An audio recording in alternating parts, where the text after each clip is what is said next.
আসসালামু আলাইকুম। সুখের খামারে ইউটিউব চ্যানেল থেকে আপনাকে স্বাগতম। আজকে নিয়ে আসলাম লিথোভেট সম্পর্কে আমরা কিছু জানবো। এটা সম্পর্কে বলবে পপুলার কোম্পানির অফিসার মোহাম্মদ জনি। তো চলুন আজকে জানা যাক এটার ভিতরে আসলে কি আছে, এটার গুণগত মান কেমন, এটাতে কি হয়। তো চলেন শুরু করা যাক। এটা হলো 30,000 ক্যালসিয়াম আছে, 30% ক্যালসিয়াম, তার মানে 30,000ই হচ্ছে, ঠিক আছে। ম্যাগনেসিয়াম আছে আপনার 5.5, ফসফরাস আছে 0.08, যেটা যেরকম দরকার।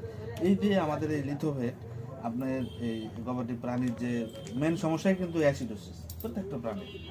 আর খামারিরা এই অ্যাসিডোসিসে অনেক ক্ষতিগ্রস্ত হয়।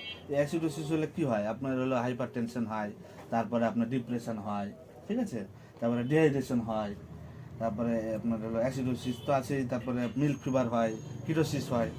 তো আমরা যদি ফিডের সাথে এই লিথোভেটটা খাওয়াই তাহলে কি হবে, যে ওর ওই যে রুমেনের যে পিএইচ স্বাভাবিক 6.5 থেকে 7.5, এই রুমেনের পিএইচটা স্যার এই লিথোভেট বজায় রাখে। আর রুমেনের পিএইচ যদি বজায় রাখে তার হজম শক্তিটা ঠিক থাকবে, সে তার খাবারের জন্য যে ইয়েটা খাবারের যে অ্যাসিডোসিসটা সেটা হওয়ার সম্ভাবনা খুবই কম। ওই জন্য আপনি এই লিথোভেটটা স্যার অবশ্যই এটা লিখবেন, আপনি ইন্টারভিউ মানুষ, আপনার এই প্রোডাক্টটা আপনার জন্য খুবই দরকার, আপনার ডেইলি প্র্যাকটিসে খুবই দরকার। Natural rumen warfarin for higher product. তো হ্যাঁ, আর পিএস যদি ঠিক থাকে কমালে বেশি, হ্যাঁ, তাহলে ধরেন একটা প্রোডাক্ট দামও কম।